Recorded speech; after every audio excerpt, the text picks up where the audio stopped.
Hello बच्चों, क्या हाल चाल है। नीट और जेडबलई की सीरीज में हमारा नेक्स्ट चैप्टर था hello Elkin and hello Erin, और एक वीडियो मैंने अपलोड कर दिया है। आई होप आप सबने वो वीडियो देख लिया होगा। और बच्चों, एक और चीज, आप पूरा वीडियो देखिए तो सारे कंसेप्ट आपके दिमाग में सही से बैठ जाएंगे। आज इस चैप्टर का सबसे इंपॉर्टेंट टॉपिक होने वाला है जिस पर सबसे ज्यादा क्वेश्चन पूछे जाते हैं, और बच्चों उसका नाम है न्यूक्लियोफिलिक सब्स्टिट्यूशन रिएक्शन। ठीक है, तो आज ध्यान से देखना है, नोट्स भी बनाते जाना है, इंपॉर्टेंट पॉइंट्स नोट करते जाने हैं, और कई सारे एग्जाम्पल मेरे पास है और मैं आपको बताने वाला हूं किस तरह से क्वेश्चन आएंगे और कैसे आपको उनको सॉल्व करना है। ठीक है, तो शुरू करते हैं। तो हेडिंग लगाएंगे सारे बच्चे, न्यूक्लियोफिलिक सब्स्टिट्यूशन रिएक्शन। ठीक है बच्चों, तो जो जितने भी एल्किल हैलाइड्स होते हैं वो मोस्टली न्यूक्लियोफिलिक सब्स्टिट्यूशन रिएक्शन देते हैं। अच्छा, न्यूक्लियोफिलिक सब्स्टिट्यूशन रिएक्शन को हम शॉर्टकट में बोलते हैं एसएन रिएक्शन। ठीक है बच्चों, अब देखो सबसे पहले समराइज कर लेते हैं। तो there are two type of nucleophilic substitution reaction. ठीक है, अच्छा, टाइप से पहले बात करते हैं कि न्यूक्लियोफिलिक सब्स्टिट्यूशन रिएक्शन क्या होती है ना, टाइप बाद में करेंगे। पहले what are the nucleophilic substitution reaction. देखो, सपोज हमारा एक कंपाउंड है RNX एल्किल हैलाइड, और यहां हमने उसको एक न्यूक्लियोफाइल से रिएक्शन करवाना है। ठीक है, तो होगा क्या बच्चों, देखो R और न्यूक्लियोफाइल, ये न्यूक्लियोफाइल क्या करेगा, ये इस X को रिप्लेस कर देगा, उसकी जगह में खुद आ जाएगा और प्लस X माइनस अलग हो जाएगा। अब इनको बोलते क्या है, देखो ये जो एल्किल हैलाइड हमने लिया है बच्चों, इसको हम बोलेंगे सबस्ट्रेट। ठीक है, इसको हम बोलेंगे न्यूक्लियोफाइल, इसको हम बोलेंगे प्रोडक्ट, और इसको हम बोलेंगे लीविंग ग्रुप। लीविंग टर्मिनोलॉजी समझो पहले, substrate, nucleophile, product and leaving group, mostly ये होता है। ठीक है, अच्छा, न्यूक्लियोफाइल को मैंने माइनस लिखा है क्योंकि जो भी आप रिएजेंट लोगे उसमें न्यूक्लियोफाइल ही अटैक करेगा। सपोज मान लिया जाए मैंने बोला CH3Cl और प्लस KCN, तो अटैक कौन करेगा बच्चों, Cn माइनस, जो माइनस वाला होगा, और यहां पर क्या होगा CH3Cn, Cl को रिप्लेस कर देगा और प्लस K प्लस हो जाएगा और Cl माइनस। तो ये हमारा सबस्ट्रेट हुआ, ये Cn माइनस इसमें न्यूक्लियोफाइल हुआ, ये हमारा प्रोडक्ट हो गया, और ये हमारा लीविंग ग्रुप हो गया। ये दोनों मिलके बाद में सॉल्ट बना लेंगे। ये बेसिक प्रोसेस होते हैं। तो जितने भी न्यूक्लियोफिलिक सब्स्टिट्यूशन रिएक्शन है उसमें ऐसे होता है, एक एल्किल हैलाइड होगा, उसको न्यूक्लियोफाइल जो है हैलोजन को रिप्लेस कर देगा, प्रोडक्ट बना लेगा और लीविंग ग्रुप हो जाएगा। समझ में बात आ गई। ठीक है, अच्छा, अब बात करते हैं कि न्यूक्लियोफिलिक सब्स्टिट्यूशन रिएक्शन कितने टाइप की होती है। इतना समझ में आ गया है ना। अब कहानी इंपॉर्टेंट मोड पर आ जाती है। ठीक है, there are two type of SN reaction. ठीक है बच्चों, देखो एक होती है हमारे पास SN1, ऐसे लिखना है इसे, और दूसरी होती है हमारे पास SN2। क्लियर। अब इनके इंपॉर्टेंट पॉइंट नोट करते जाओ। NCERT में जो भी दे रखा है वो सब इसी 5 पॉइंट में मैं कंपैरिजन करने वाला हूं। ठीक है, point number 1, what is the meaning of 1 and what is the meaning of 2। सबसे पहले इसको देखते हैं। 1 का मतलब, या SN1 में बच्चों जो रिएक्शन होगी वो यूनिमॉलिक्यूलर होती है, यूनिमॉलिक्यूलर, और इसमें जो रिएक्शन होती है वो बाई मॉलिक्यूलर होती है। ठीक है, अच्छा, what is the meaning of unimolecular, तो सेकंड पॉइंट क्या होगा, जो रेट ऑफ रिएक्शन है वो केवल एक ही चीज पे डिपेंड करेगा। The rate of reaction is directly proportional to the concentration of substrate only. ध्यान रखिए, अभी मैंने आपको बोला था RNX plus nucleophile, RN nucleophile plus X minus, तो रिएक्शन तो दोनों कर रहे हैं, लेकिन SN1 के केस में जो रेट ऑफ रिएक्शन होगा वो केवल सबस्ट्रेट पर डिपेंड करेगा। न्यूक्लियोफाइल को आप कितना भी कंसंट्रेशन बढ़ा लो, रेट ऑफ रिएक्शन नहीं बढ़ने वाला। लेकिन यहां पर देखिए बच्चों, जो रेट ऑफ रिएक्शन है वो दोनों की कंसंट्रेशन पे डिपेंड करेगा, substrate as well as nucleophile. तो दोनों में से किसी की कॉन्सेंट्रेशन भी चेंज होगी तो रेट ऑफ रिएक्शन भी चेंज होगा। SN1 में इसकी कॉन्सेंट्रेशन आप कितनी भी बढ़ाते जाओ कोई फर्क नहीं पड़ेगा। किस पर डिपेंड करेगा? सबस्ट्रेट की कॉन्सेंट्रेशन पर। क्लियर? अच्छा, तीसरा पॉइंट देखो, ये जो रिएक्शन है बच्चों ये केवल एक दो स्टेप में कंप्लीट होती है, सॉरी है ना, कंप्लीट इन 2 स्टेप्स, जबकि ये रिएक्शन है वो कंप्लीट इन 1 स्टेप, एक स्टेप में कंप्लीट हो जाती है। अच्छा, चौथा इंपॉर्टेंट पॉइंट देखो, ये जो रिएक्शन है वो कार्बोकैटायन मीडिएटेड, ये बहुत इंपॉर्टेंट है, कार्बोकैटायन मीडिएटेड होती है। यानी कहीं SN1 में कोई कार्बोकैटायन बनेगा तो याद रखना ये कार्बोकैटायन मीडिएटेड होती है। ये बच्चों होती है ट्रांजिशन फेज, ट्रांजिशन फेज। अभी रिएक्शन करूंगा तो मैं आपको पता चलेगा कैसे होता है। यहां पे कार्बोकैटायन बना, यहां पे ट्रांजिशन फेज बनती है। और सबसे इंपॉर्टेंट पांचों पॉइंट भी नोट करते जाओ। अगर कोई ऑप्टिकली एक्टिव सबस्ट्रेट है, इफ ऑप्टिकली एक्टिव सबस्ट्रेट, अगर कोई आपने ऑप्टिकली एक्टिव सबस्ट्रेट लिया है बच्चों, तो यहां पर क्या होगा? यहां पर होगा रेसिमाइजेशन। ध्यान रखना, बहुत इंपॉर्टेंट है, रेसिमाइजेशन अकर। ठीक, और रेसिमाइजेशन का मतलब क्या होता है? मैंने बताया था, racemic mixture is the equal concentration of R and S। मान लीजिए कोई ऑप्टिकली एक्टिव सबस्ट्रेट है और उसका कॉन्फ़िगरेशन है R, और जब उसका प्रोडक्ट बनेगा तो वो R और S बनेगा, दो बनेंगे। रेसिमिक मिक्सचर मतलब R and S equal concentration बनेगा। मान लीजिए कोई दूसरा सबस्ट्रेट आपने S लिया, ऑप्टिकली एक्टिव है ना, तो अगेन R और S आपको मिलेंगे। ये कंसेप्ट है। यानी जब आप ऑप्टिकली एक्टिव सबस्ट्रेट लोगे तो या तो वो R होगा या तो S होगा। तो R होगा तो R और S मिलेंगे, S होगा तो भी R और S मिलेंगे। क्लियर? अभी नोट करते जाओ, फिर मैं 1 by 1 बताता हूं। अगर यहां पर ऑप्टिकली एक्टिव सबस्ट्रेट हो तो क्या होगा? देखो, ऑप्टिकली एक्टिव सबस्ट्रेट, अगर यहां पर ऑप्टिकली एक्टिव सबस्ट्रेट हो बच्चों, तो यहां पर होता है inversion, inversion occur. What is the meaning of inversion? Inversion का मतलब होता है उल्टा। देखो, अगर आपने R लिया है तो बच्चों उसका जो प्रोडक्ट होगा वो S बनेगा, और अगर आपने S लिया है उसका जो प्रोडक्ट होगा वो R बनेगा। बस इन्वर्स हो गया ना। R ऑप्टिकली एक्टिव लिया तो प्रोडक्ट S बनेगा, S ऑप्टिकली एक्टिव लिया तो R बनेगा। इसको बोलते हैं इन्वर्जन। ध्यान रखना, बहुत इंपॉर्टेंट है। इन्वर्जन अकर एंड रेसिमाइजेशन अकर, कई बार पूछ लेते हैं। ठीक है, तो ये 5 पॉइंट आप नोट करो और ध्यान से देखो, ये पांचों में इस सब का पूरा कंसेप्ट समाया हुआ है। अब मैं 1 by 1 आपको रिएक्शन करके बताता हूं कि इन 5 पॉइंट में आपने वो रिएक्शन कैसे करनी है। ठीक है, चलो, इतना समझ में आ गया होगा।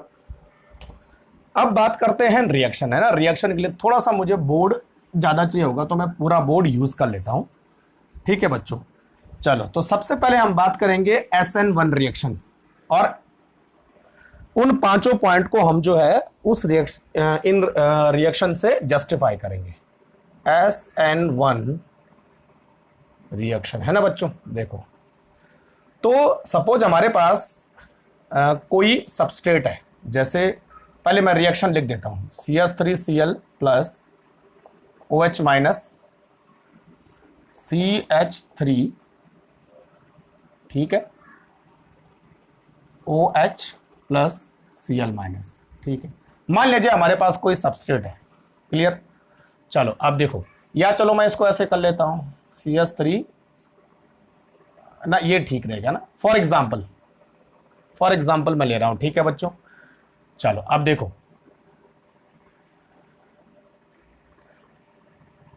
मैकेनिज्म, ठीक है। अब देखो बच्चों क्या होगा, जो SN1 रिएक्शन है वो 2 स्टेप में कंप्लीट होगी, तो स्टेप 1 हम बात करते हैं। ठीक है, अब देखो CH3Cl को हम कैसे लिख सकते हैं? 1 2 3 और 4। देखो Cl H H H, ठीक है, CH3Cl। सबसे पहले स्टेप में क्या होगा कि बच्चों ये जो सबस्ट्रेट है वो एक कार्बोकैटायन में कन्वर्ट होगा। पहले स्टेप में न्यूक्लियोफाइल का भी कोई रोल नहीं है। तो 1 2 3 H H H और ये प्लस बन गया और प्लस Cl माइनस। देखो पहले स्टेप में सबस्ट्रेट कार्बोकैटायन में कन्वर्ट होगा और ये स्टेप एक स्लो स्टेप होता है और जहां स्लो स्टेप होता है वही रेट लिमिटिंग स्टेप होगा। यानी कार्बोकैटायन का बनना SN1 में रेट लिमिटिंग स्टेप होता है। तो देखो कार्बोकैटायन बन रहा है। अब दूसरे स्टेप में क्या होगा, देखो स्टेप 2, ठीक है। वो जो कार्बोकैटायन आपने बनाया है, अगर आपने जीओसी में सही से कंसेप्ट पढ़े होंगे तो कार्बोकैटायन का नेचर क्या होता है बच्चों, प्लेनर होता है ना, प्लेनर। और sp2 हाइब्रिडाइज, प्लेनर मतलब फ्लैट मॉलिक्यूल, तो यहां पर ये प्लेनर मॉलिक्यूल है। तो अब क्या होगा बच्चों, जो हमारा न्यूक्लियोफाइल है वो इस प्लेनर मॉलिक्यूल में इस तरह है, मेरे हाथ की तरह। तो ये ऊपर से और नीचे से दोनों जगह से रिएक्शन कर सकता है, यानी दोनों साइड से अटैक कर सकता है। या अगर मॉलिक्यूल ऐसा हुआ तो आगे से और पीछे से दोनों साइड से अटैक कर सकता है। तो जो न्यूक्लियोफाइल होगा सेकंड स्टेप में वो इसके दोनों बैक एंड फोर्थ दोनों डायरेक्शन से अटैक कर सकता है, या अप एंड डाउन, जिस तरह आप बोलना चाहो। तो इधर से अटैक करेगा तो देखो क्या बना, ये OH यहां अटैक हुआ। और अगर इधर से अटैक करता है तो OH इस तरह से आता है, कहानी खत्म। तो ये हमारा CH3OH बन गया, ये हमारा CH3OH बन गया, ठीक है। तो बोलने का मतलब है कि कार्बोकैटायन प्लेनर होने की वजह से जो न्यूक्लियोफाइल है वो क्या करेगा, दोनों साइड से अटैक करेगा और एक सबस्ट्रेट को दो कंपाउंड में कन्वर्ट कर देगा। लेकिन ये दोनों कंपाउंड ऑप्टिकली एक्टिव तो है नहीं, तो दोनों एक ही है। दोनों अलग कब होंगे, जब ऑप्टिकली एक्टिव कंपाउंड होगा, ठीक है। कंसेप्ट क्लियर हो गया। अच्छा, ये जो सेकंड स्टेप है बच्चों ये फास्ट होता है, तो ये रेट लिमिट स्टेप नहीं हुआ। यानी जो न्यूक्लियोफाइल है वो सेकंड स्टेप में अटैक कर रहा है और सेकंड स्टेप रेट को डिटरमाइन नहीं कर रहा है। इसीलिए न्यूक्लियोफाइल की कॉन्सेंट्रेशन आप कितना भी बढ़ाओ, रेट ऑफ रिएक्शन पे कोई फर्क नहीं पड़ेगा। Concept clear. तो ये देखो SN1 carbocation mediated, complete in 2 steps, ठीक है। और जो रेट लिमिटिंग स्टेप है वो कौन है, कार्बोकैटायन है। और जो है यूनिमॉलिक्यूलर मतलब जो रेट ऑफ रिएक्शन है वो केवल सबस्ट्रेट की कॉन्सेंट्रेशन पर डिपेंड कर रहा है। Concept clear. चलो अब नंबर 5वां पॉइंट SN1 में आपने पढ़ा होगा कि if optically active substrate involve. अब बच्चों ऑप्टिकली एक्टिव सबस्ट्रेट मान लिया जाए, मैं यहां पर कोई ऑप्टिकली एक्टिव कंपाउंड लिख रहा हूं। देखो जैसे मान लिया जाए मैंने लिखा है CH3 CH2 CH and CH3, ये H ऊपर कर दो और ये Cl नीचे कर दो। देखो ये कैरल कार्बन आ गया, it will B optically active. ये अलग ग्रुप, ये अलग ग्रुप, ये अलग ग्रुप, ये अलग ग्रुप। अब इसको मैं जस्ट इसमें रिप्रेजेंट करता हूं, ठीक है। देखो 1 बाय 1 यहां पर मैंने कर दिया, देखो Cl इधर है, ठीक है। इसको हमने कर दिया एक H, तो इसको ऐसे रिप्रेजेंट कर दिया। एक कर दिया हमने CH3, ठीक है। और एक लिख दिया हमने C2H5। तो C2H5 को तो हमने ऐसे रिप्रेजेंट कर दिया और CH3 को हमने इस तरह से रिप्रेजेंट कर दिया, ठीक है। Above the plane, below the plane and on the plane, ऐसे कर सकते हैं, ठीक है बच्चों। अब देखो, अब अगर इसका मैं कॉन्फ़िगरेशन देखूं तो Cl को पहला नंबर, इसको दूसरा, इसको तीसरा, यानी ये इस तरह घूम रहा है। इट विल बी R, क्योंकि हाइड्रोजन बिलो द प्लेन है, तो जो भी आपका कॉन्फ़िगरेशन आएगा वो R होगा, ठीक है। अब ये optically active substrate SN1 reaction करता तो कैसे करेगा, देखो सबसे पहले ये भी क्या करेगा, कार्बोकैटायन में कन्वर्ट होगा। तो यहां पर भी कंडीशन ऐसे होने वाली है, सेम टू सेम है ना। ये और ये मैंने लिख दिया, इसको मैंने कर दिया CH3 और इसको मैंने कर दिया C2H5, ठीक है। लिखने का तरीका अलग अलग है बस। तो ये जो कार्बोकैटायन बना वो भी प्लेनर होगा और sp2 होगा। अब वो कार्बोकैटायन जस्ट यहां पर आएगा, तो ये CH3 ये बिलो द प्लेन H और ये C2H5, हाँ ऐसे। क्लियर। अब देखो बच्चों, यहां पर जो न्यूक्लियोफाइल है वो भी दोनों डायरेक्शन से अटैक करेगा। तो देखो क्या हुआ, CH3 C2H5 अगेन, यहां पर सॉरी है ना, ये मैंने गलत लिख दिया, ये यहां पर अटैक करेगा। ओके ओके ओके ओके, इस साइड से अटैक करेगा तो इस साइड अटैक होगा। ओके, ध्यान रखिए, थोड़ा सा गलत हो गया। ये इस डायरेक्शन से अटैक करेगा तो OH आएगा, ये इस डायरेक्शन से अटैक करेगा तो OH आएगा। अब सही है, ठीक है, माय मिस्टेक, याद थोड़ा। अब देखो, क्योंकि ये तभी पता चलता है जब ऑप्टिकली एक्टिव हो। ठीक है भाई, इतना समझ में आ रहा है? ऐसे कर दिया, C2H5 है ना। हाँ अब ठीक है। अब बच्चों देखो, ये तो हमारा R था। अब इसका अगर हम कॉन्फ़िगरेशन पता करें तो अभी भी ये क्या होगा, R होने वाला है। लेकिन ये क्या होगा, देखो ये होने वाला है S, S। और R और S बनने की जो कंडीशन है वो इक्वल है। इक्वल मतलब 50% R बनेगा तो 50% S बनेगा। और जब किसी मिक्सचर में 50% R होता है और 50% S होता है, the mixture is called racemic mixture. तो बन तो गया, चाहे इसका कॉन्फ़िगरेशन R होता या चाहे S होता, ये बच्चों R और S दोनों बनाता इक्वल कंसंट्रेशन में। इसीलिए जो है SN1 रिएक्शन हमेशा ऑप्टिकली एक्टिव सबस्ट्रेट के साथ क्या बनाती है, रैसिमिक मिक्सचर बनाती है, क्योंकि R और S बनने की पॉसिबिलिटी इक्वल होती है। समझ में बात आ गई? तो ये हमारे पांचों पॉइंट SN1 के केस में पूरे हो जाते हैं। समझ में बात आ गई? ठीक है, चलो अब बात करते हैं नेक्स्ट SN2, है ना। तो यहीं पर हेडिंग डालते हैं SN2 रिएक्शन। ठीक, अब सपोज इसको मैं मिटा देता हूं, है ना। दोबारा करते हैं SN2 वाले के केस में। इतना समझ में आ रहा है? ठीक है, ये OH वाला देख लेना ना, एक बार राइट हैंड साइड से अटैक करेगा, एक बार लेफ्ट हैंड साइड से अटैक करेगा। तो एक बार राइट हैंड साइड जुड़ेगा, अगली बार लेफ्ट हैंड साइड जुड़ेगा। ठीक है, अब देखो SN2 की बात करते हैं। रिएक्शन सेम होने वाली है, CH3 हुआ CH, इसी को मैं SN2 के केस में करता हूं। ठीक है बच्चों, अब देखो ये मैंने C लिखा, 1 2 3 और ये Cl, H H H, ये तो हमारा सबस्ट्रेट है। अच्छा, इसमें बच्चों क्या होता है, न्यूक्लियोफाइल और सबस्ट्रेट एक साथ रिएक्शन करते हैं। ठीक है, तो अब देखो ये जो न्यूक्लियोफाइल है वो सबस्ट्रेट के बैक साइड से अटैक करेगा। ध्यान रखना, ये इंपॉर्टेंट, यानी जिस साइड Cl जुड़ा होगा उसके अपोजिट साइड से अटैक करेगा।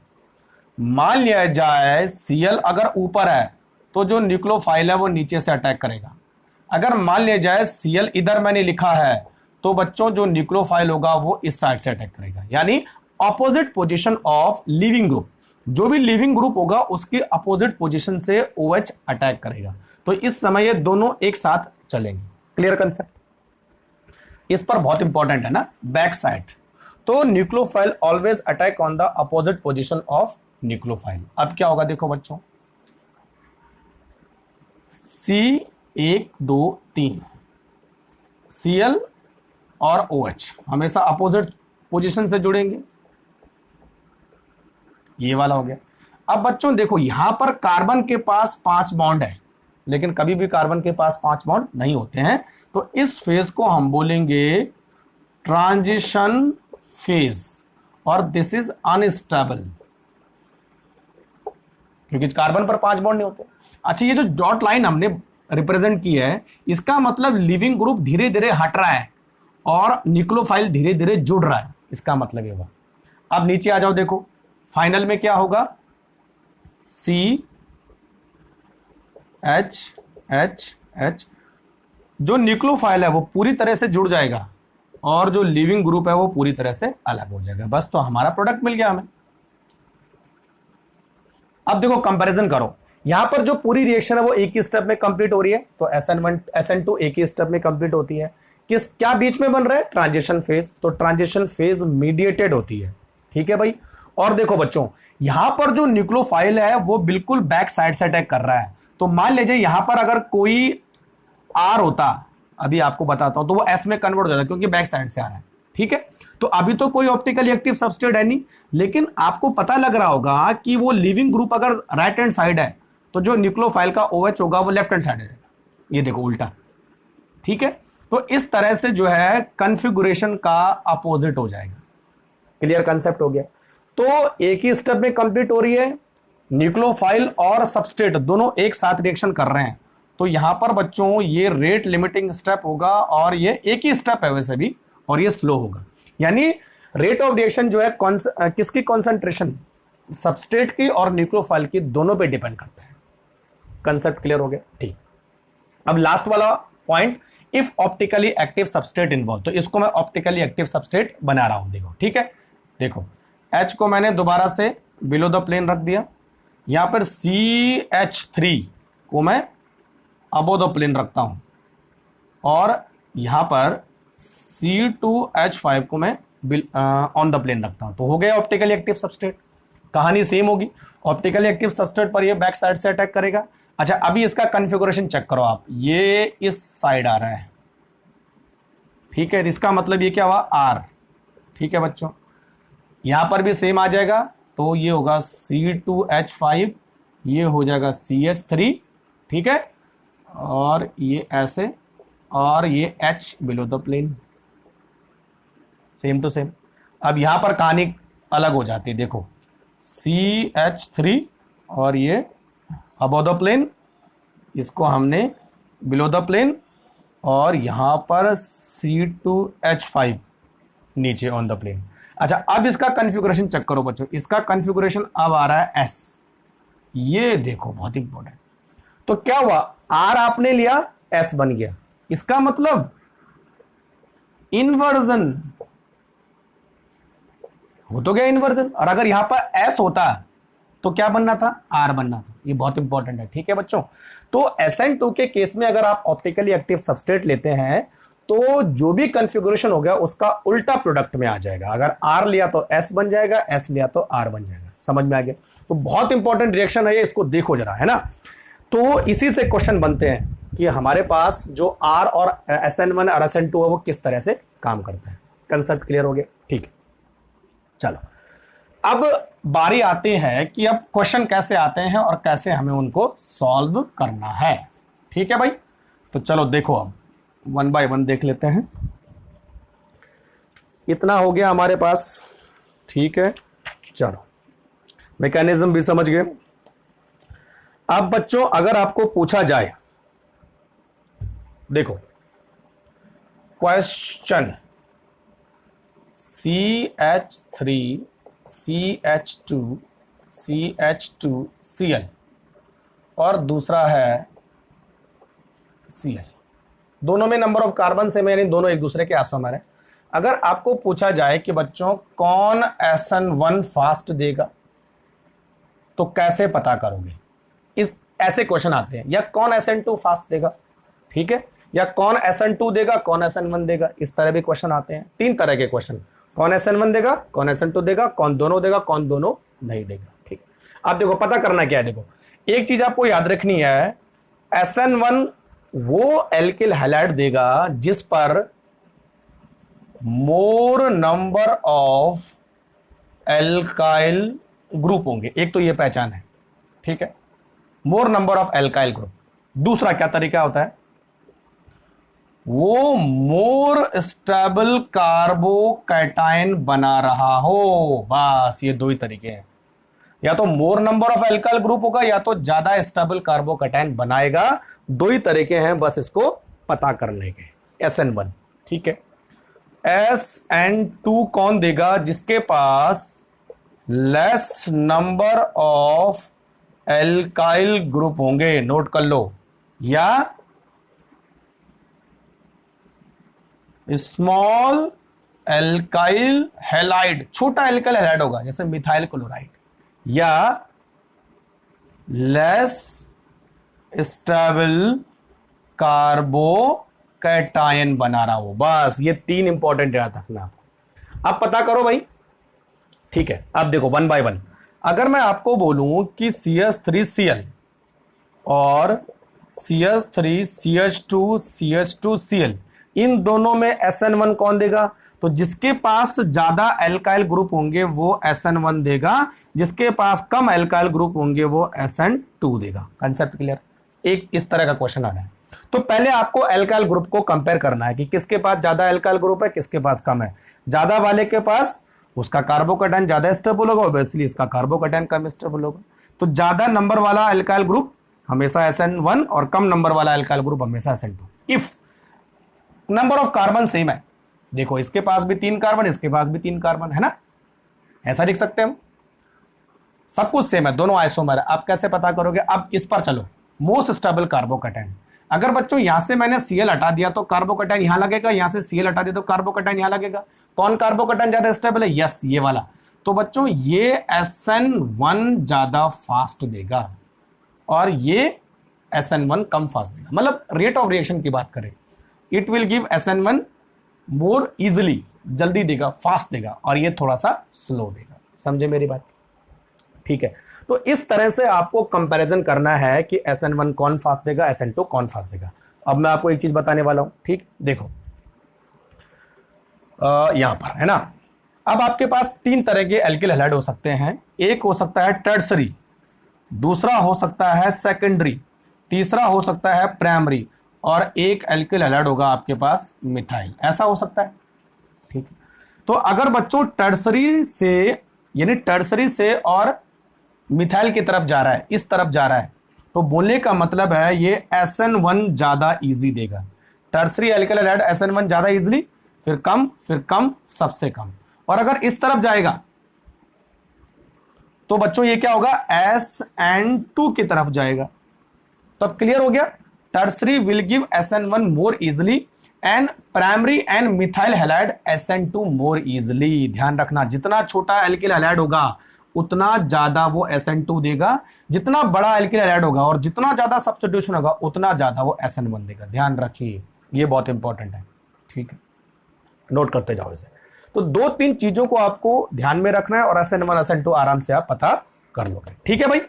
चलो, तो आई थिंक आपको समझ में आ गया होगा कि कौन से कंपाउंड SN1 देंगे और कौन से कंपाउंड SN2 देंगे, ठीक है भाई।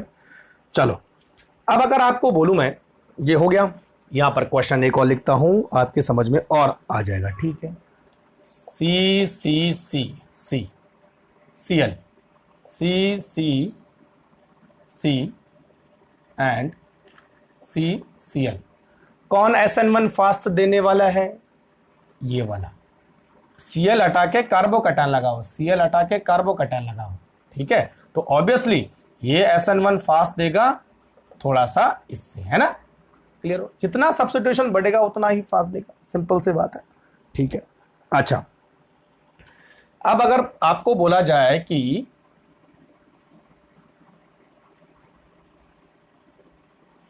BR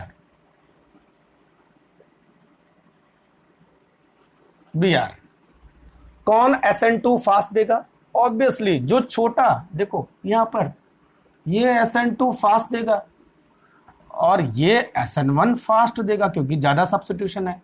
अब इसको अगर हटाते जाओ तो यहां पर कार्बोकैटायन बनेगा, यहां पर भी कार्बोकैटायन बनेगा। ये प्राइमरी कार्बोकैटायन है तो SN2, ये टर्सरी कार्बोकैटायन है तो SN1। देखो ना, टर्सरी की तरफ बढ़ोगे तो SN1 और प्राइमरी की तरफ बढ़ोगे तो SN2। Clear concept?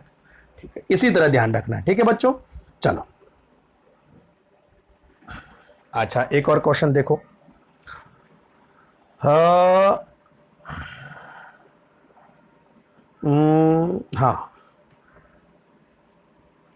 1 2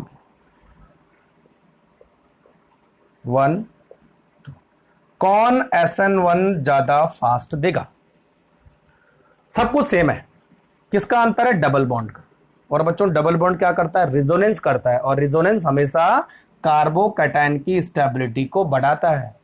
तो यहां पर अगर आपने Cl को हटा दिया तो प्लस चार्ज लगाओगे, यहां पर भी Cl को हटा दिया प्लस चार्ज लगाओगे। अब चेक करो कि किसका कार्बोकैटायन ज्यादा स्टेबल है। यहां पर इसमें ज्यादा रेजोनेंस है तो इसका कार्बोकैटायन ज्यादा स्टेबल है, इसमें रेजोनेंस कम है तो इसका कार्बोकैटायन कम स्टेबल है, तो it will give fast SN1 और ये स्लो SN1 देगा। Concept clear? तो इस तरह का भी करना है, ठीक है। चलो, तो कंसेप्ट क्लियर हो गया होगा आपका कि कौन SN1 देगा, कौन SN2 देगा। अभी मैं एक टेबल भी आपको बताऊंगा, उससे आपको और अच्छी तरह से क्लियर हो जाएगा। समझ में बात आ गई? ठीक है। चलो, अब नेक्स्ट हमारे पास है कि सब्स्टिट्यूशन रिएक्शन की बात करते हैं। कौन सब्स्टिट्यूशन फास्ट देगा, कौन सब्स्टिट्यूशन स्लो देगा in case of leaving group. ठीक है बच्चों, देखो अगर मैं आपको बोलूं कि CH3Cl और CH3I कौन सब्स्टिट्यूशन रिएक्शन फास्ट देगा, अब तो सबको सेम है। अंतर क्या है? लिविंग ग्रुप, ये लिविंग ग्रुप। तो बच्चों क्या देखना है इसमें? इसमें देखना है बॉन्ड स्ट्रेंथ, है ना।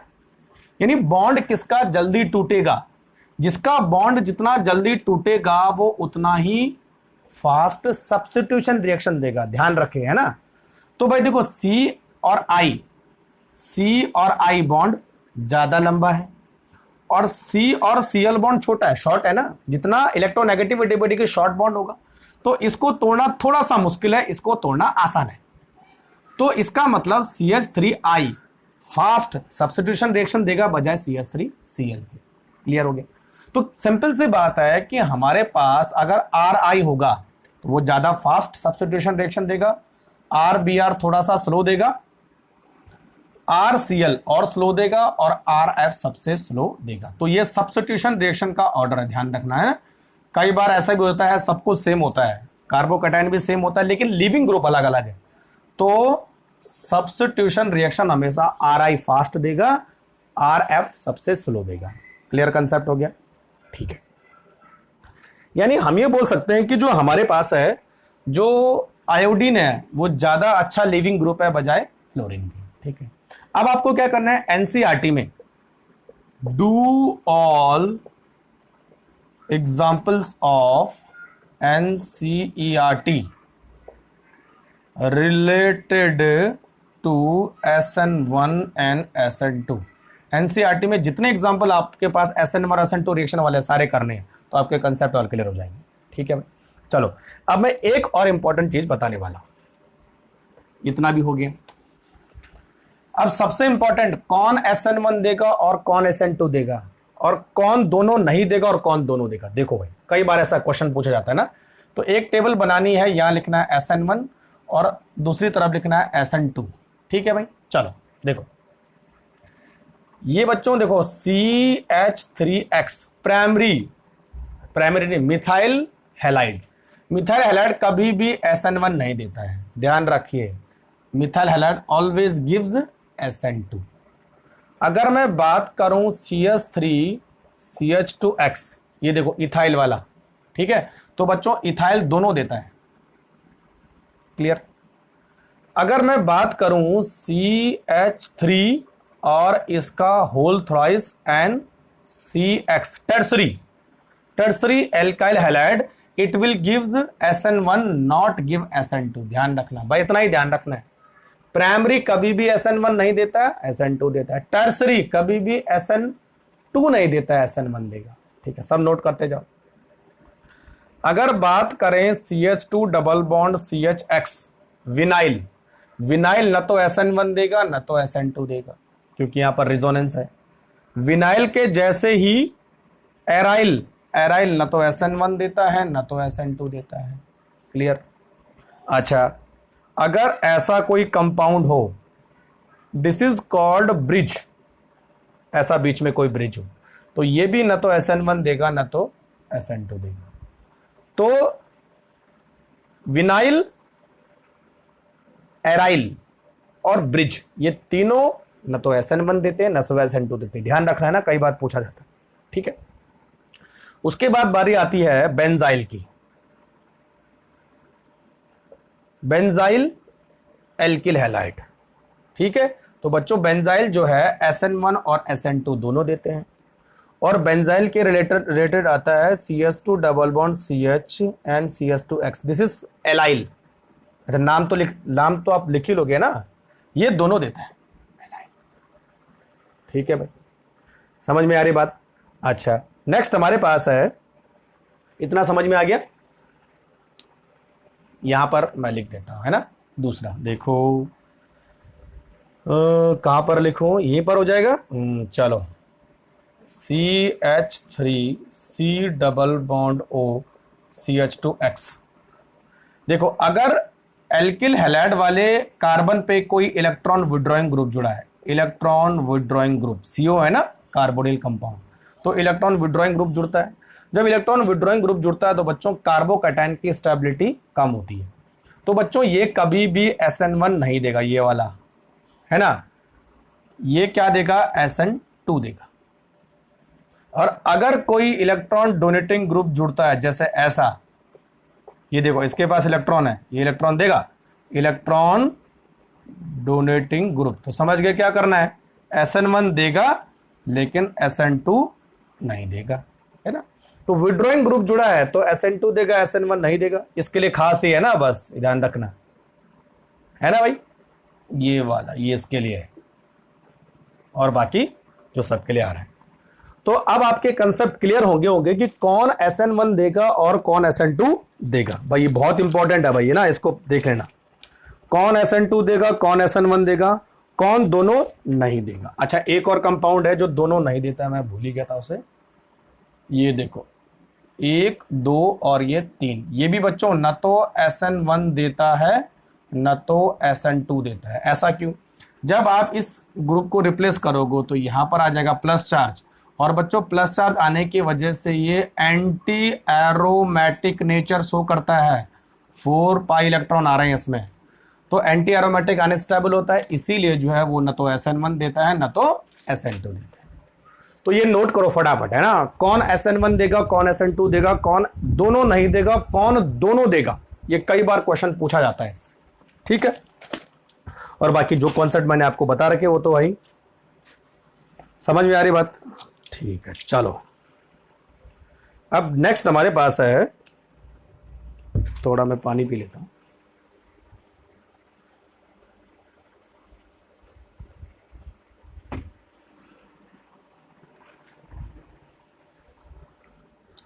कितना कंप्लीट हो गया, ठीक है।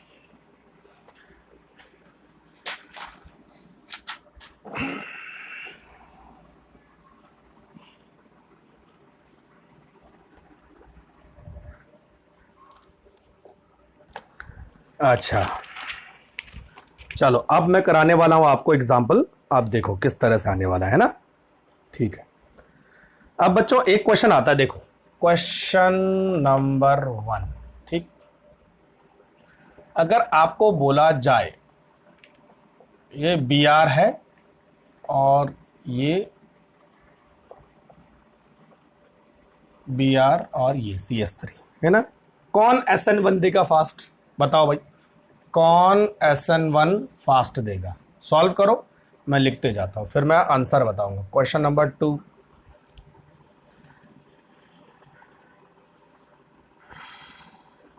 ठीक है।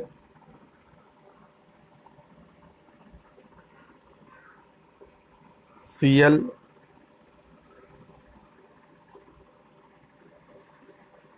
ना, Cl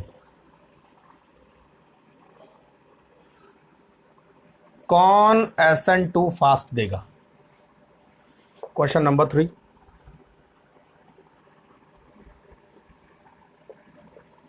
सिंपल सी बात है, अगर आपको SN2 मालूम चल जाए तो SN1 आराम से मालूम चल जाएगा, है ना। ओहो, इसमें Br नहीं लगाना है ना, Br और Br, ठीक है। अब इसमें बताओ कि SN1 का ऑर्डर क्या होगा, ठीक है भाई।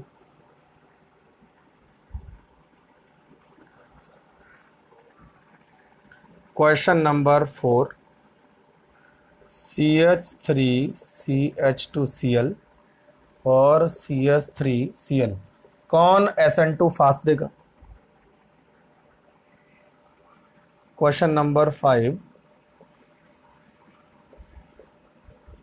CH2Cl और CH2 double bond and CH2Cl। अच्छा, बेंजाइलिक और एलाइलिक बताओ भाई, कौन SN1 फास्ट देगा? ठीक है। अच्छा, और देखो, CH2Cl, यहां मैंने लगाया CH3 और यहां मैंने लगाया NO2। अब बोलो कौन SN1 फास्ट देगा, है ना? और लास्ट कितने हैं? 1 2 3 4 5 6, 1 2 3 4 5 6, है ना? ये आई और ये आई और ये इधर, ऐसे कुछ नहीं, इधर नहीं, ये इधर। ठीक है, बताओ कौन सा आई SN1 देगा और कौन सा आई SN2 देगा?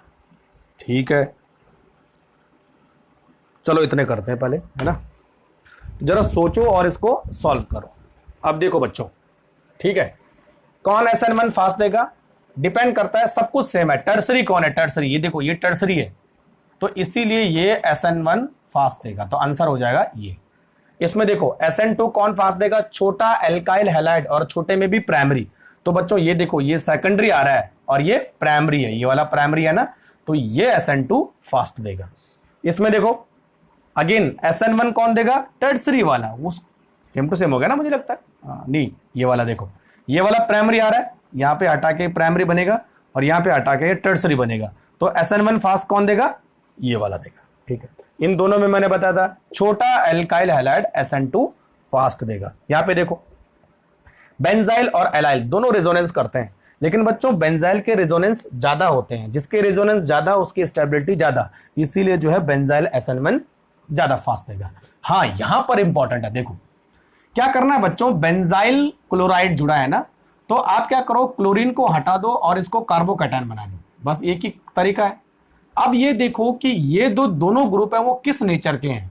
NO2 का नेचर होता है इलेक्ट्रॉन विड्रॉइंग ग्रुप और CH3 का नेचर होता है इलेक्ट्रॉन डोनेटिंग ग्रुप। देखो, है ना, इलेक्ट्रॉन डोनेटिंग ग्रुप क्या करते हैं? कार्बोकैटायन की स्टेबिलिटी को बढ़ाते हैं। इलेक्ट्रॉन विड्रॉइंग ग्रुप जो है कार्बोकैटायन की स्टेबिलिटी को घटाते हैं, ये तो मालूम है। तो कौन बढ़ा रहा है भाई? EDG बढ़ा रहा है, तो EDG SN1 फास्ट देगा, EWG SN1 स्लो देगा। सिंपल सी बात है। तो अगर बेंजाइलिक क्लोराइड पर कोई इलेक्ट्रॉन डोनेटिंग और इलेक्ट्रॉन विड्रॉइंग ग्रुप जुड़े हो, तो डोनेटिंग जितना बढ़ता जाएगा या डोनेटिंग की पावर जितनी बढ़ती जाएगी उतना फास्ट SN1। ठीक है, यहां पर सॉल्व करो। देखो कहानी क्या है, आई को हटाओ और कार्बोकैटायन बनाओ, तो मैंने आई को हटा दिया और कार्बोकैटायन बना दिया। आई को हटा दो, कार्बोकैटायन बना दो। अब देखो बच्चों, ये वाला जो कार्बोकैटायन है इधर वाला लेफ्ट हैंड साइड वाला, ये एलाइलिक है, और ये वाला कार्बोकैटायन एलाइलिक, दोनों सेम हो रहे हैं ना? दोनों सेम नहीं, 1 2 3, हाँ तीसरे पे आ रहा है। ये वाला कार्बोकैटायन प्राइमरी है, तो आपको मालूम है कि जो प्राइमरी कार्बोकैटायन है वो SN2 देगा, और जो एलाइलिक है वो भी SN1 और SN2 दोनों देता है। ठीक है ना? लेकिन अगर रिएक्टिविटी ऑर्डर पूछा जाए तो ये जो है SN1 फास्ट देगा और ये SN2 फास्ट देगा, इस तरह से। ठीक है, तो बस सॉल्व करने वाला फर्क है कि कौन SN2 देगा, कौन SN2। कंसेप्ट क्लियर हो गया? ठीक, अब थोड़ा और टफ एग्जांपल, है ना? तो कंसेप्ट आपके क्लियर होने चाहिए कि कहां पर SN1 देने वाला है, कहां पर SN2 देने वाला है, कौन किस टाइप का सबस्ट्रेट SN1 देगा और कौन SN2 देगा। ठीक है, चलो अब बच्चों देखो, है ना,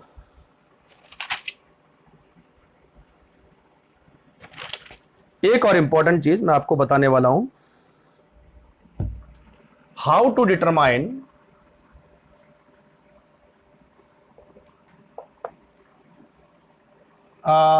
which reaction will be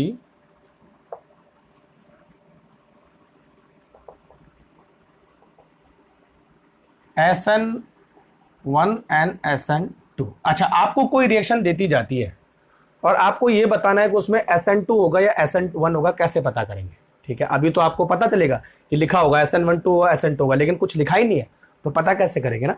देखो सबसे इंपॉर्टेंट, अच्छा, RCl और मैंने यहां पे लिखा है KCN और नीचे लिखा है DMSO। ठीक है बच्चों, तो प्रोडक्ट क्या बनेगा, RCN बनेगा, ठीक है, और प्लस KCl अलग हो जाएगा। दूसरी reaction same to same, RCl और ऊपर लिखा है वाटर, तो प्रोडक्ट क्या बनेगा, ROH प्लस HCl, ऐसा। अब देखो बच्चों, समझो जरा, है ना, क्या डिफरेंस आ रहा है। जब भी बच्चों SN2 रिएक्शन होती है, SN2 ध्यान रखना, जब भी SN2 रिएक्शन होती है तो न्यूक्लियोफाइल के साथ साथ हमेशा सॉल्वेंट भी दिया होता है, ध्यान रखना। SN2 reaction always happen with the help of solvent and nucleophile, ध्यान रखना, कोई सॉल्वेंट अलग होगा और उसके साथ एक न्यूक्लियोफाइल। तो ये तो न्यूक्लियोफाइल है, ये सॉल्वेंट है। अच्छा, सॉल्वेंट कौन कौन से हो सकते हैं, सॉल्वेंट हो सकते हैं बच्चों जैसे DMSO, dimethyl sulphoxide, acetone CH3COCH3, और एक और सॉल्वेंट होता है जिसका नाम है DMF, डाइमिथाइल फॉर्मामाइड। ये तीन ही सॉल्वेंट मोस्टली यूज होते हैं SN2 रिएक्शन में। तो SN2 में दोनों चीजें दी होगी। अच्छा, तो इसका मतलब ये रिएक्शन SN2 की टाइप से हो रहा है। अब देखो बच्चों, SN1 में जो सॉल्वेंट होता है वही न्यूक्लियोफाइल होता है।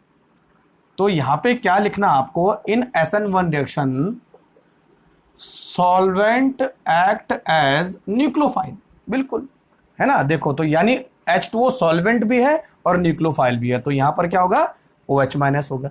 लेकिन यहां पर सॉल्वेंट अलग होता है और न्यूक्लियोफाइल अलग होता है, ये बहुत इंपॉर्टेंट, ठीक है, समझ में आई बात। अच्छा, अब देखो कुछ रिएक्शन में आपको बताता हूं, आपको बताना है कि वो SN1 देगा या SN2 देगा, है ना।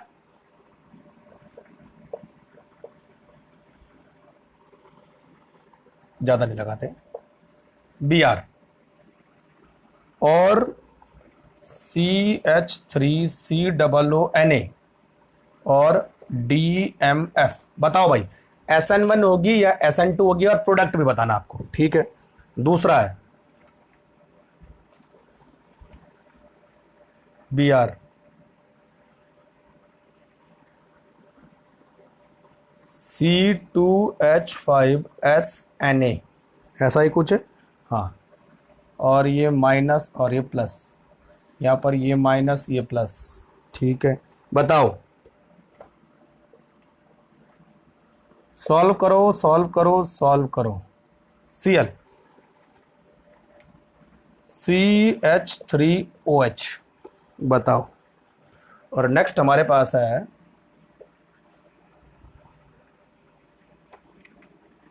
Br और यहां लिखा है H2S। चलो देखो, सिंपल सी बात है, पहले ये पता करना है कि SN2 कौन सी और SN1 कौन सी है। तो जहां दो चीजें दी होगी, ऑब्वियसली बात है वो SN2 होगी, तो it reaction followed by SN2, है ना। देखो, सॉल्वेंट अलग है और न्यूक्लियोफाइल अलग है। अच्छा, न्यूक्लियोफाइल कैसे पता करेंगे, माइनस पार्ट वाला, तो Br को रिप्लेस करेंगे और न्यूक्लियोफाइल उसकी जगह में आ जाएगा, ठीक है। तो यहां पर आंसर हो जाएगा बच्चों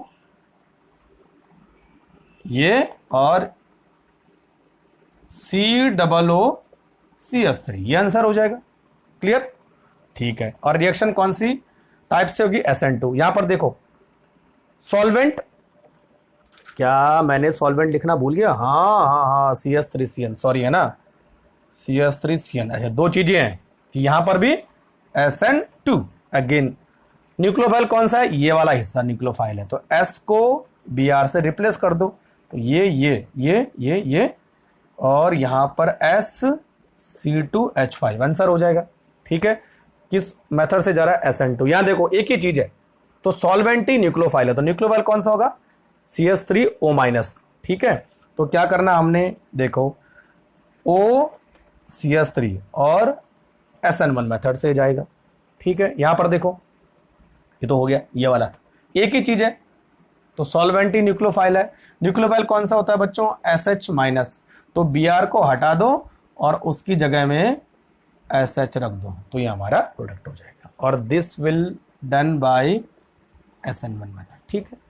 तो अगर नहीं लिखा हो कभी कि SN1 होगा या SN2 होगा, तो पहचानने का ये तरीका है। अगर लिखा होगा तो बहुत अच्छी बात है, है ना। अगर यहाँ पे लिखा होगा देखो SN1 तो बहुत बढ़िया बात है, अगर नहीं लिखा होगा तो इस तरह से आपको पहचान। तो नोट करो फटाफट किस तरह से ये काम हो रहा है। ठीक है बच्चों, चलो अब नेक्स्ट हमारे पास है कुछ और एग्जाम्पल, थोड़ा सा टफ JEE वालों के लिए, लेकिन नीट वाले भी सॉल्व करें।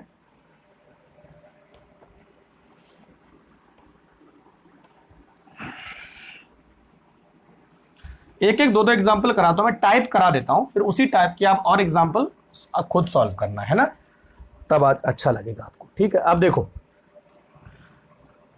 C2H5 CH3, this is H और दिस इज Cl, इसको कैसे सॉल्व करेंगे H2O, तो पहले नोट कर लो फिर मैं आपको बताता हूं, है ना। दूसरा एग्जाम्पल हमारे पास है, क्या है,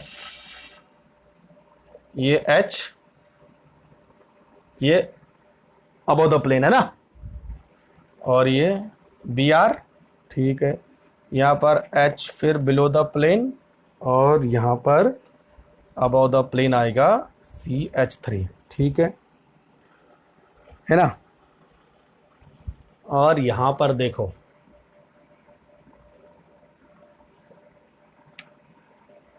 Br CH3 H, यहाँ पर H CH3, और यहाँ पर C2H5, अच्छा इसका होगा CH3OH, अच्छा यहाँ पर होगा OH माइनस SN1 रिएक्शन, ठीक है।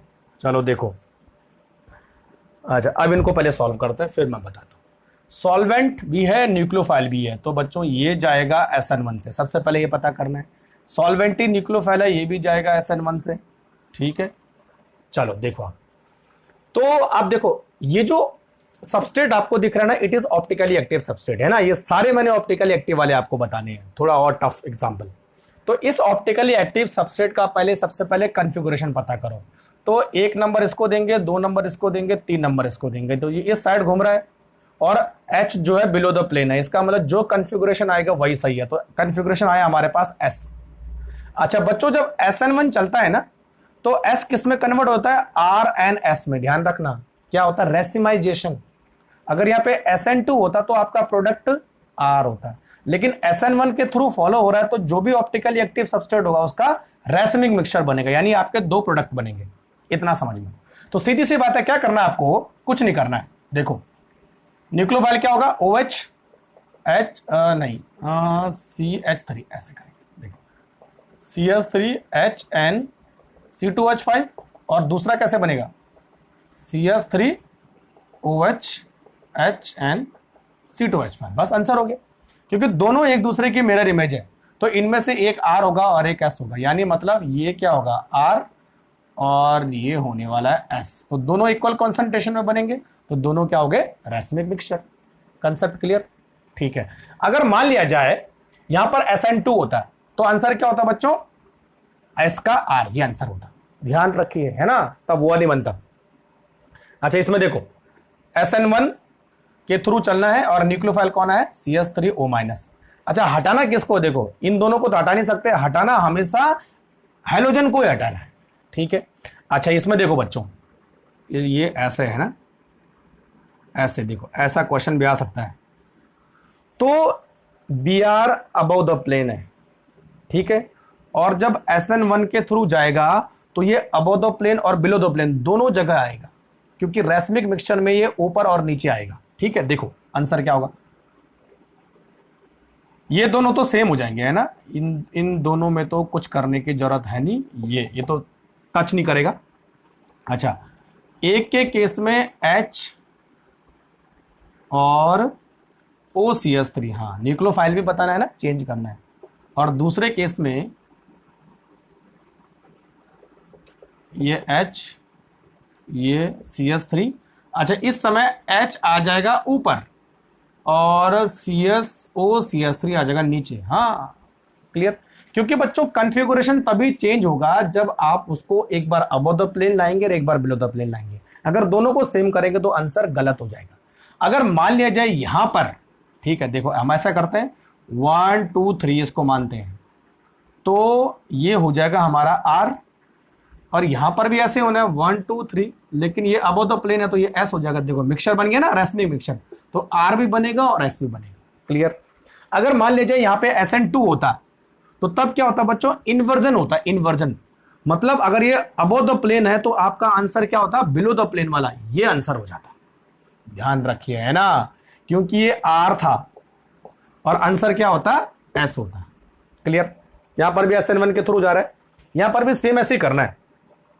ये भी ऑप्टिकली एक्टिव है, ये भी ऑप्टिकली एक्टिव है, लेकिन इस ऑप्टिकली एक्टिव से हमें कोई मतलब नहीं, हमें इस ऑप्टिकली एक्टिव से मतलब है। तो हमने Br को हटाना है और OH को लगाना है। तो सबसे पहले इस कैरल कार्बन का आप कॉन्फ़िगरेशन चेक करो। ठीक है भाई। तो इस कैरल कार्बन का जो कॉन्फ़िगरेशन हो रहा है बच्चों, वो देखो कैसे हो रहा है ना। नीचे वाला बड़ा मॉलिक्यूल है तो ये हो जाएगा इस तरह से, यानी ये आ रहा है S और H हमारा हॉरिजॉन्टल है, तो जो कॉन्फ़िगरेशन आएगा उसका उल्टा सही करना, यानी ये R होगा। ठीक है, ये हुआ। अच्छा, तो अब जो हमारा आंसर आना चाहिए वो S आना चाहिए, क्योंकि नहीं सॉरी, R और S दोनों आना चाहिए ना। अच्छा, मैं इसको SN2 से करता हूँ, ज़्यादा अच्छा रहेगा। SN1 से 2 बनाने पड़ेंगे मेरे को, तो CS3HNC2H5। ठीक है, SN1 से भी बना सकते हो, बात एक ही है। अच्छा, ये R है। SN2 में क्या होता है, इन्वर्जन, तो क्या होगा, R का क्या हो जाएगा बच्चों, S हो जाएगा। तो देखो OH H CS3, अब देखो R H हॉरिजॉन्टल S, तो ये इसका आंसर हो जाएगा। ये वाला S, सॉरी नीचे लिखने की जरूरत नहीं, ये इट विल बी आंसर। ठीक है। इन केस मान लिया जाए कि ये SN1 से आता, तो जस्ट इसकी आप मिरर इमेज बनाओ, तो OH इधर, H इधर, NCS3 और HCS3NC2H5, ये आंसर हो जाता। अगर ये SN1 से चलता तो, क्योंकि ये S होता और ये R होता। क्लियर। और SN2 से चलता तो उल्टा करना है। समझ में बात आ गई। ठीक है, तो ये थोड़ा सा टफ एग्जांपल में से हो गए, तो ये भी आपको सॉल्व आ सकते हैं, मान लिया जाए आएंगे तो इस तरह से आपको सॉल्व करना है। JEE मेन और JEE एडवांस में ज़्यादा पूछे जाते हैं, लेकिन फिर भी अगर आपके कंसेप्ट क्लियर है तो आप इनको आसानी से सॉल्व कर लोगे। ठीक है भाई। चलो, अब 2 क्वेश्चन आपके लिए और उसके बाद एक एक्सेप्शन मैं आपको बताता हूं, है ना। एक एक्सेप्शन मैं आपको बताता हूं। इन केस मान लिया जाए हमारे पास OH PH HN CS3, ठीक है, ये हमारे पास एक ऑप्टिकली एक्टिव सबस्ट्रेट है और इसकी रिएक्शन हम SOCl2 से करा रहे हैं with the help of ether. ठीक है बच्चों, केवल SOCl2। तो आपको मालूम है कि जो एल्कोहल है वो SOCl2 के साथ रिएक्शन करके क्या बनाते हैं, एल्किल हैलाइड बनाते हैं। लेकिन बच्चों उसका जो कॉन्फ़िगरेशन होगा वो एज सच वही होगा जो हमारा पेरेंट ग्रुप था। यानी इसका कॉन्फ़िगरेशन देखो क्या था, 1 2 3, ये ऐसे घूम रहा है तो S आएगा, और ये ऐसे घूम रहा है तो ये भी S आएगा, यानी it will be same configuration. इसको हम बोलते हैं रिटेंशन। रिटेंशन मतलब there is no change of the configuration. ठीक है। लेकिन अगर बच्चों ऐसा हमने किया, देखो OH CH3 HNPH और यहां पे हम लिखा SOCl2 और in the help of pyridine, अब पिरिडीन ला गए, तो अब जो कॉन्फ़िगरेशन है वो चेंज हो जाएगा, Cl H CS3 NPH। अब देखो इसका कॉन्फ़िगरेशन अलग है, यानी ये S है, तो इसका कॉन्फ़िगरेशन क्या हो जाएगा, R हो जाएगा। तो पिरिडीन की मदद से जो है ये अपने कॉन्फ़िगरेशन को चेंज कर देता है, इन्वर्जन कर देता है। ठीक है। लेकिन अगर पिरिडीन ना हो तो इन्वर्जन नहीं होता है, ये आपको याद रखना है। ठीक है। चलो, तो 2 क्वेश्चन मैं आपको दे रहा हूं, आपको सॉल्व करने हैं। एक ये है और इसमें बच्चों देखो यह है CS3 और यह है आपका I। ध्यान रखना बिलो द प्लेन और अबो द प्लेन का कंसेप्ट है। इस तरह का जो डार्क लाइन होती है वो अबो द प्लेन होता है। ठीक है। और इसकी रिएक्शन आपको करनी है KCN के साथ थ्रो SN1। ठीक है। और दूसरा है आपके पास ऐसा, कहाँ गया, बी आर, ठीक है, ठीक है, यहाँ पर एच मैंने बिलो द प्लेन लिया और हेलोजन को मैंने अबो द प्लेन लिया, ठीक है। और यहाँ पर आपको करनी है रिएक्शन NaCN और DMSO। चलो, अब इसका मुझे आपको प्रोडक्ट बताना है और इसका भी प्रोडक्ट बताना है, तो कमेंट करके बताना मुझे, ठीक है, क्या प्रोडक्ट बनेगा।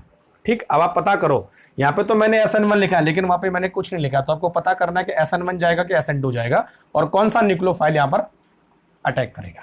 ठीक है भाई, तो चलो आज के लिए मुझे लगता है कहानी खत्म होगी, इतना ही है। नेक्स्ट लेक्चर इसका एक और होगा, वो छोटा लेक्चर होगा, उसमें हेलो एरिन के सब्स्टिट्यूशन रिएक्शन के बारे में। ठीक है बच्चों, तो चलो अगर आपको वीडियो पसंद आया है तो शेयर और लाइक करना मत भूलिए। कहीं कोई कंफ्यूजन हो तो मुझे कमेंट करना मत भूलिए। Thank you very much.